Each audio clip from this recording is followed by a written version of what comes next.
Bullshit.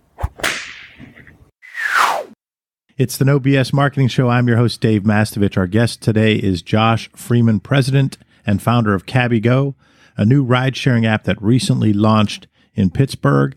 We talked in the first episode about how Josh had the idea and whiteboarded it out back in 2009, right when Uber was having their idea.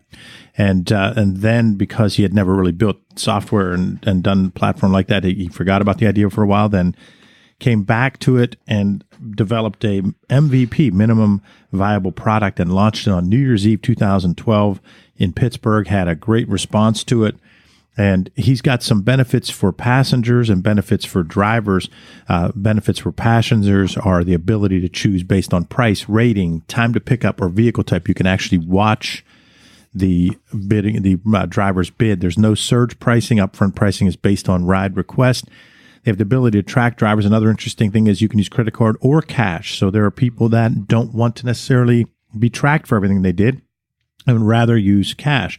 Now, for the actual driver, they keep 90% of the money. So there's higher compensation to drivers, and that translates to lower pricing and better service in theory. So we think that's possibly happening for Josh.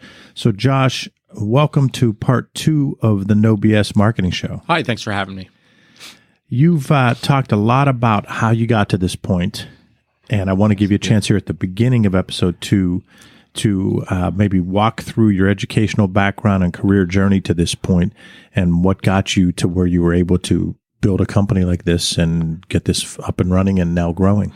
You know, I think like most people, their roots are in small business, and my roots are in shelling shrimp for my mother's catering company. Really? Yeah, and if I never see another shrimp in my life, high school was rough for me. Yeah, so, you know, I learned about the small business hustle from her. She had a fine catering company and, you know, serviced the Capitol a lot of the legislator stuff. And then, you know, I was at Pitt for a while, and I was in computer science. And so you grew up in like the Harrisburg? Yeah, I'm from the Harrisburg area. And I ended up here for Pitt. Okay. Which was just far enough so that my parents couldn't drop in. Uh-huh. And this is when Pitt wasn't as nice as it is now. You know, it was still a little hard to get into, but it was not as fancy as it is now. But that's to your advantage. That you can now hey, I'm a Pitt grad. My sheepskin's got some weight now. Yeah. So anyways, I was in computer science, and I realized I do not want to spend the rest of my life locked in a room trying to figure out why a semicolon is missing. So I moved to Miami and went to work with my uncle, who he was one of the original U-Haul guys. And he sold his place for a couple million and retired in Florida. And he said, you know what, I'm going to start another company. So we started Discount No Frills Car Rental, which is the best name in the world for a company, better than Ugly Duckling. And I learned how to take 4 cars and turn it into 400 in 4 months. And he taught me everything I knew about hustling. And when I say hustling, I don't mean that in a bad way. I think a lot of people have a negative connotation to that. I just mean getting up, working hard, and doing everything right the first time. Uh-huh. And learned a lot from him. And that's where it got really interesting. When I left Miami, I went to work for a Fortune 500, and I got really lucky that I got 2 weeks of serious sales training. And that, I think, is the basis of the rest of my life. Because I learned how to differentiate your product and how to ask questions and create a message that could lock out the competition. Because I was selling stuff that was the most expensive in the marketplace. And my job was to basically take a customer's wants and needs and identify what my competitor couldn't do, and basically creating an implication that would create a problem for the customer. And then I was able to solve that problem with my features. And what company were you with? It was called Icon. You know, it was basically putting black ink on white paper. That was our business, whether it was digital, analog, or, you know, we're coming into the digital age here, and it was a super boring industry, but I learned how to turn these little features into must-haves. And if you can do that, then price isn't an issue. And I think that, to me, it kind of put a framework in my life where everything I looked at from that point on was from my uncle's small business mentality and from this corporate sales mentality where you look at whatever it is, whether it's an app or a laptop, what is different on this that makes it better? And that helps you create that message. I don't purport to be a marketer, but I do think I'm a salesman. And, when my PR guy asked me, what's your message? I had never thought about marketing. I only thought about how to create a better product and how to lock out the competition. And it turned out my message was ready. I just had never said it to a PR guy, and he kind of put it into a thing and he made it happen. And there's a lot of value in that. And you've talked about Tim Colbert here in Pittsburgh being your PR person who's a pro, and he's done a good job for you. What I love about your background, it's something that I talk a lot about when I speak to students. I was asked to speak at Point Park recently. I taught this semester at Indiana University of Pennsylvania. And I say how valuable it is to have both sides. I have a corporate background, and I have a turnaround background of mid-sized companies, and then I have a small business background from my dad and me at Mass Solutions. And I will tell you that what you just said rings so true, because as much as people can be cynical about big companies, and there's bureaucracy and so forth, the reason they're big is because they do a lot of things well, and they teach structure, training, and they invest in training, they invest in structure. And that's why I think young people need to realize that having a little bit of experience in both, if you're going to be an entrepreneur, is pretty significant. I think you really hit it. And you shouldn't crap all over the young people. They've got tools available to them now that you and I never had. Exactly. And that training is out there, whether it's on YouTube or Audacity or Audible. Yes. These are all tools that are available that you can get phenomenal training out of. And dude, some of these young kids, man, they're killing me, man. They're so good. They're amazing. And the thing about it is, I was telling a class today, they said they're 22, 23 years old. And I said, I have a 13-year-old son who blows their doors. And I don't mean him personally. I mean, anyone 13 blows away someone 22, and anyone 22 blows away someone 35. Yeah, it's because of the high-speed internet. Yes, exactly. So you just learned with different things. A 2-year-old now is already... He's already clicking buttons and so forth. Yeah. So it's just a matter of that piece is there. And I don't bash millennials, but I do try to point out the comparisons between generations that are similarities, because there are a lot of similarities between every generation. It's just because we're all this thing called humans.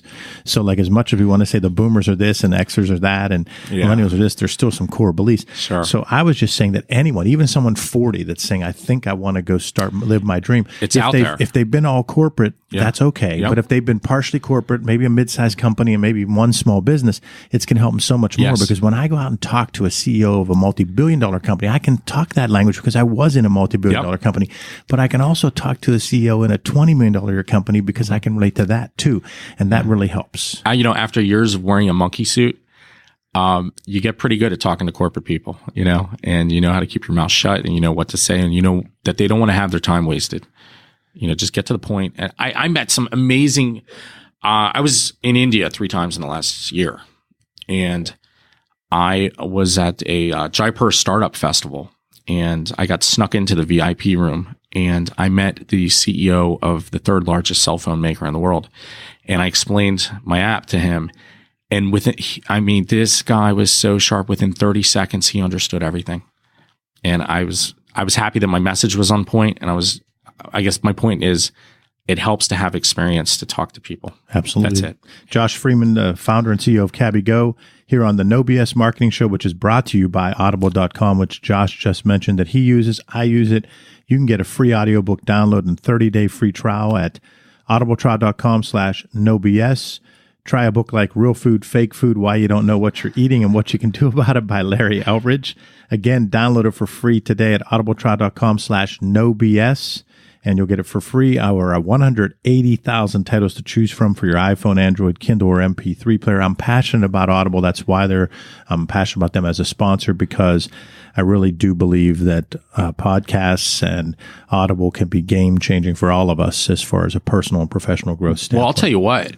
The Turnpike is a great time to listen to that stuff. If you're corporate and you're on the road all the time, I burn through books.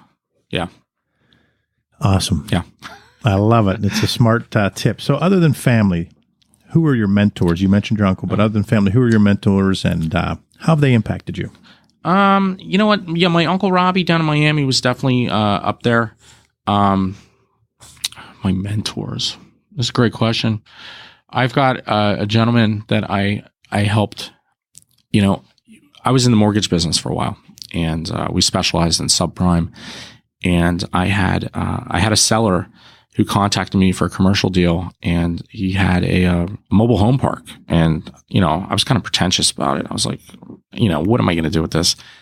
It turned out it was like a $5 million mobile home park. And the more I talked to this guy, he might be from the South, and he might, I don't want to say people from the South sound stupid, but he played that card that I'm just a poor boy from down South. He played it all the time. And I realized this guy is a goddamn genius.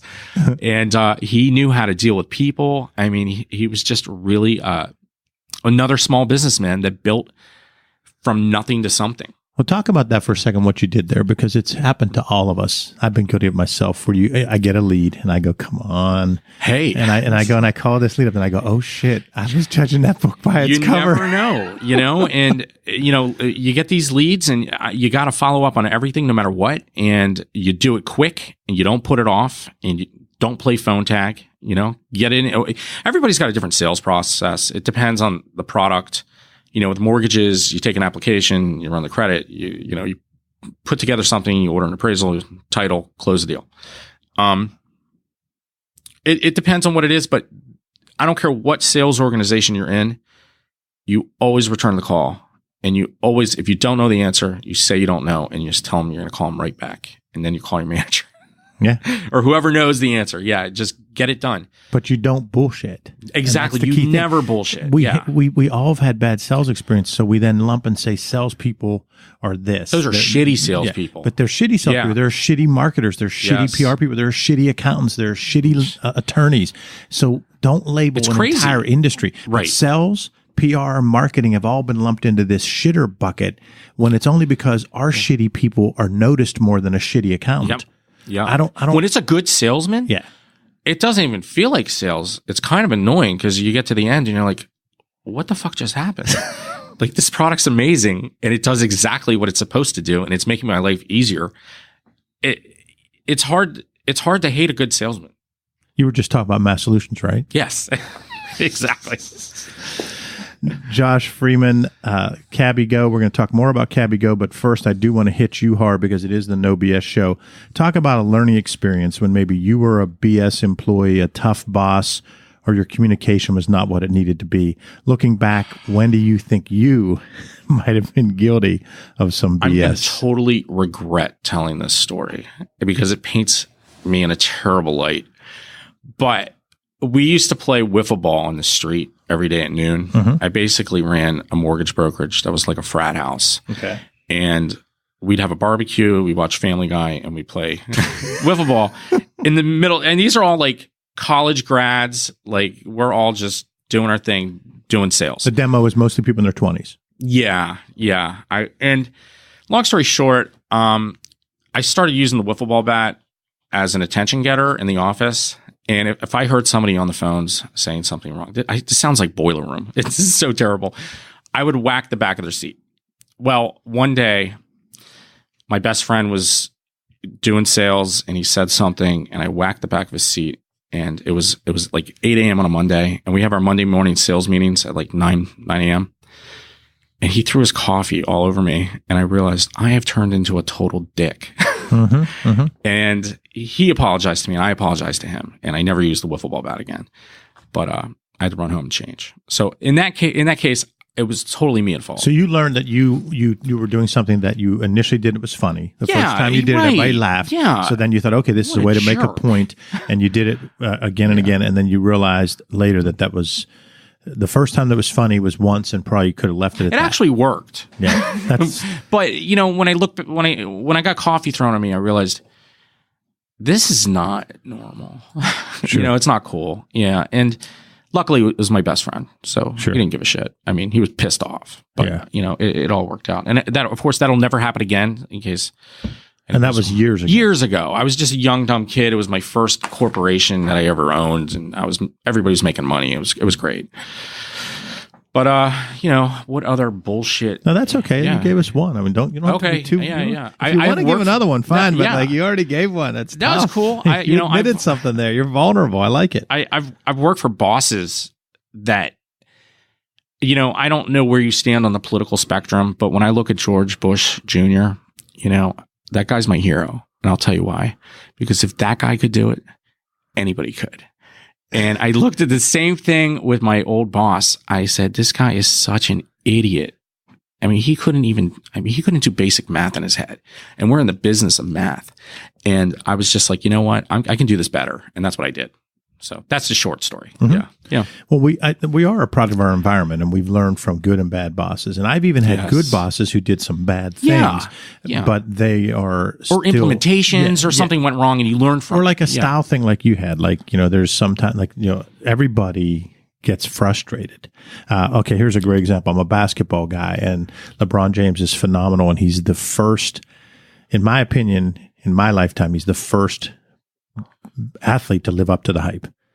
And what I mean by that is Michael Jordan wasn't hyped from age 15 or 13 LeBron was. Right. And LeBron lived up to the hype, and he's a great person. And I've never thought about that. That's the thing that makes LeBron amazing. He's a great person. Right. So he has a shitty game the other night, and a shitty game for him is still better than 97% of the people on the earth. So he has a shitty game for him, and he gets mad at a fan who screams at him and a reporter screams at him. I saw this. Okay. Yeah. So here's my point to that, though. We're all going to get frustrated. And there's been times where I was frustrated and raised my voice. There's been times I've frustrated and made a face. Yeah. There's been times you were frustrated and you happen to go a little extreme and hit it with a baseball bat. But it was a wiffle ball bat. Wiffle ball bat. But the point is, like, I had a boss who yelled at me a lot, but that guy was a great guy. Yeah. And he knew that was just a flaw that he had to work on. I have to work on me every day. Every person has to work on me. So like LeBron James is the greatest player on the planet, had a game that he wasn't happy with, so you come up to him and you dick on him, and we come to expect that you can dick on LeBron. He just goes, "Yeah, I'm going to say the standard line." He was a little sensitive, but so he was this thing called a human. Yeah, and so my point is that's where the world has become: is we take the worst event of anyone and we try to make that them. And that's just not realistic because they're human. Now, that being said, you can't do insane things. I'm not advocating that that LeBron could be an ass every day. And I don't even know what he did was all that bad. He had an off day, but with social media, you're screwed. Yeah. So like to that point, I think that it's just about, we all have to have personal growth. We all have to be vulnerable, admit that we could have did better. Yes. And then try to get better. But even on our best day, we're still going to be this thing called human. People are people. Yeah. They're going to have their rough days. And if you can learn from your mistakes and other people's mistakes, I'm not the same person I was 10 years ago, and I'm not the same person I was 10 years before that. I'm a totally different person. And that's called growth. Yeah. So here's the idea that I have that's kind of humorous. And I've talked about this with Audrey Russo of the Pittsburgh Technology Council and a great leader in this region. And interestingly, we kind of came to this same idea separately. And the idea is this, is every time I get in an Uber, I'll be in an Uber with friends or family, and they kind of say, "What's your deal?" Because I immediately I start talking. I say, "How long have you been doing this?" I can't keep my mouth shut when I get in these. Yeah. So I want to turn it into a podcast where here's the flip side. Were we talking about no, this? But here's the flip side. A lot of people have said, let's have the Uber driver be the podcaster interviewing the people they pick up. And that's okay. That's a cool option.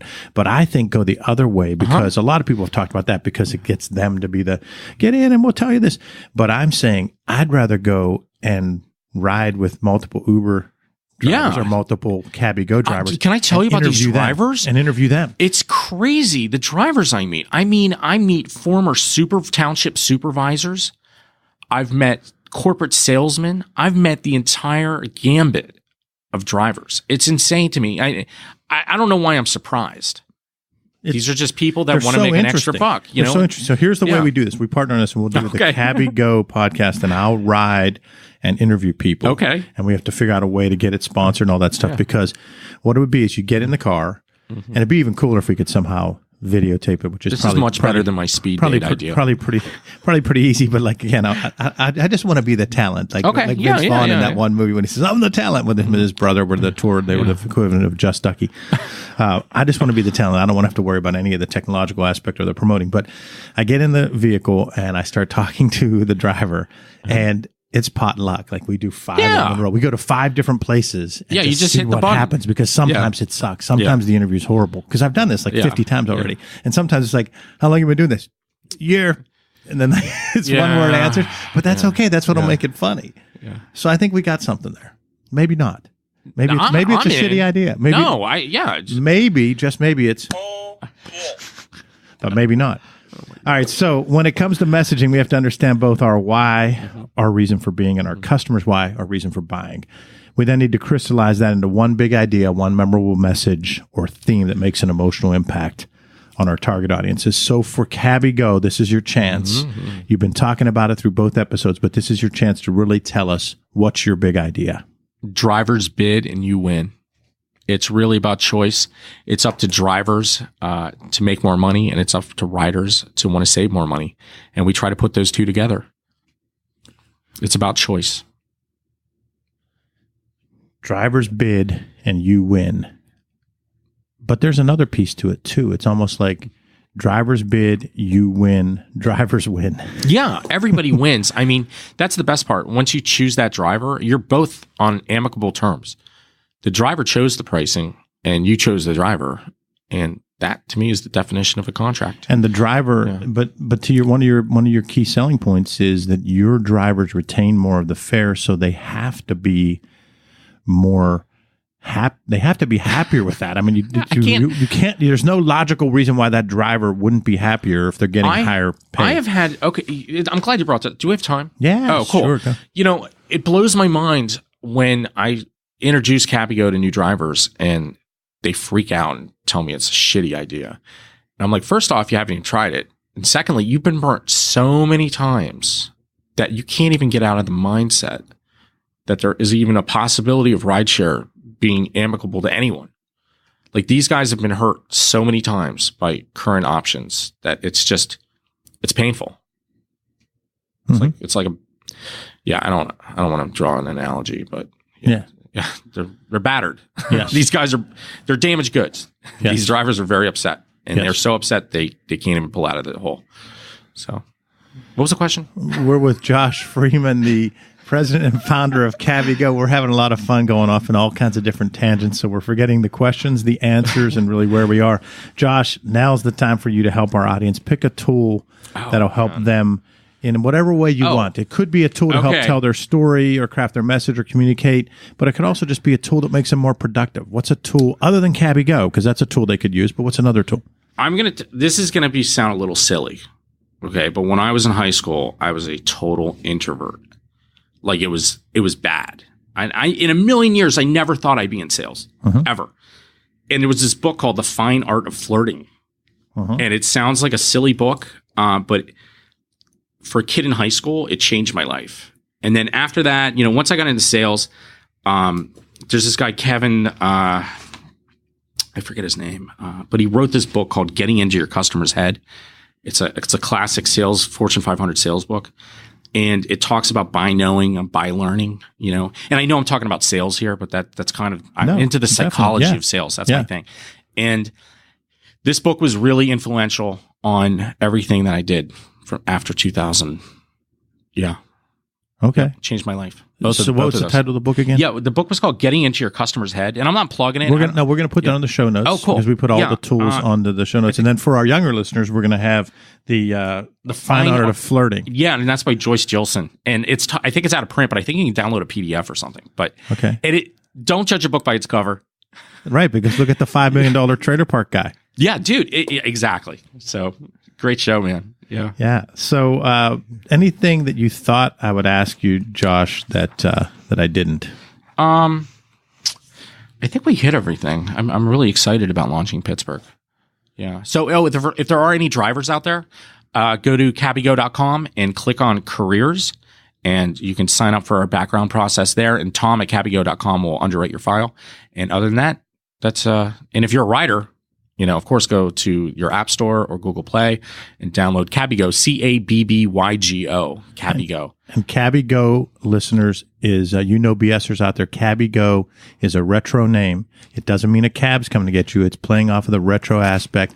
They were the ones that did it legally, completely legally. They actually made an initiative to work with cabs, and it is a ride service with drivers. They're not coming up to your place in a cab vehicle. It's CabbyGo with a retro name. Josh Freeman's been a fantastic guest, a lot of interesting stuff. You got to go try the app. Go try it. Alec, did you download it yet? Download it. I'm going to download it. I used it today. We're going to make sure everyone at Mass Solutions has to use it, because we're going to give you a free mystery shop. Because we do mystery shopping for clients, and you should consider this as you continue to grow. Okay. Because in addition to the podcast I do that you and I are going to partner on. Okay, cool. But we're going to also mystery shop for you. And we do mystery shopping because a big piece of what Mass Solutions does is marketing intel. And that is going out and talking to customers, seeing what customers see, hearing what customers hear. So we mystery shop for clients where we go out and find, recruit, and train actual shoppers. So this would be free because we're just doing it ourselves. Thank you. Yeah. Normally we'd go find shoppers. I love getting user feedback. We're going to shop it, and we're going to give you feedback, and we're going to compare it in the time frame. And like I said, most of us use Uber a lot. We're going to come back and say to you, here's what was good compared to Uber. Here's what wasn't as good. Here's what scared me. Here's what didn't scare me. And that way you get some free marketing intel. Thank you. I appreciate it. Thanks for joining us for the No BS Marketing Show. And Josh, thanks for being on. Thank you. Visit masssolutions.biz for show notes plus additional marketing and messaging resources. Sign up for Light Reading, our weekend review, where you'll receive timely, valuable ideas to improve your marketing and transfer your message. It really is light, hence the name, intended to be read in 2 minutes or less, and it just might trigger bright, hence the name, like our logo, the light bulb going off. Bright ideas for you. Again, visit masssolutions.biz and sign up. Remember, ask yourself, what's the big idea? And build your story around the answer. It's all about bold solutions